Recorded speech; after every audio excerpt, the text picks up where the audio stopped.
Hi, and welcome to this tutorial for FrameFlow. It's located here. I'll be showing this in Windows, but it'll look similar on your Mac.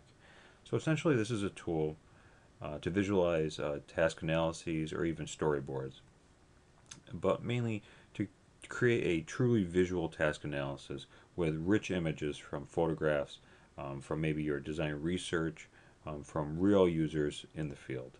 So prior task analysis software presented something like this. We've had these abstract shapes like ellipses, rectangles, diamonds, and various colors to indicate certain things. We want to show something a little bit more engaging with realistic photos. So I'm going to show an example. Okay, so when you open the app, you'll start off with a single row of 4 steps. If you want to add another row, just go ahead and do that. Now, essentially, you can do a lot of things here. Let's go ahead and add a image. It's good before you start to sort of label your images so that they have they're numbered. So you can see here step 1, step 2, step 3. So let's say you're painting a car. So let's just say your first step is gather materials. Now you can choose here with the image. You can drag and move it. You can just have it crop size or crop however you like, or you can scale it down, and just the background will be black. But if we scale it back up, so it takes a little fiddling, but let's go ahead with that. And you can see the background is black. You just double click and you can change this. Let's just say this gather materials. And then you can type in the description here, whatever you'd like.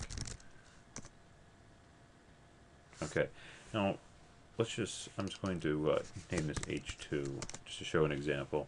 If you ever want to change order, try not to click anything in here. And if you just drag it, click and drag, you see a little indicator. You can go down here if you'd like, and then the numbers will update. So now H2, used to be the second one, is down here. And of course, in this example, you saw these arrows, and then they might be known as loops, because sometimes certain steps get repeated. So just click here, and you have different options. So you could click here, here, and then just use the handles to just point where you'd like. Well, let's say you want to use that one. Again, just use the handles. Okay.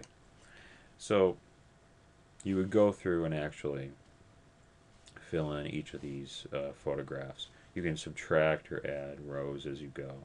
You would just click and then either delete the row or the column. Rows are always 4 steps, so it may not always be literally a row. You may just always include 4 steps. And you can save this. So let's just save this as test.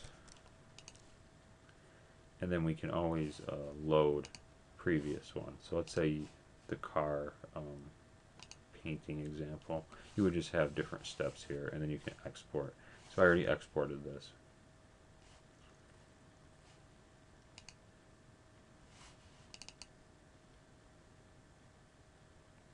Okay, so then you can see this is a little bit more engaging than the previous example. You can actually see what's going on. It's not just all text. You have text and actual photographs. These of course are drawings, but you could have actual photographs from your design research. Okay, that's it. Thank you.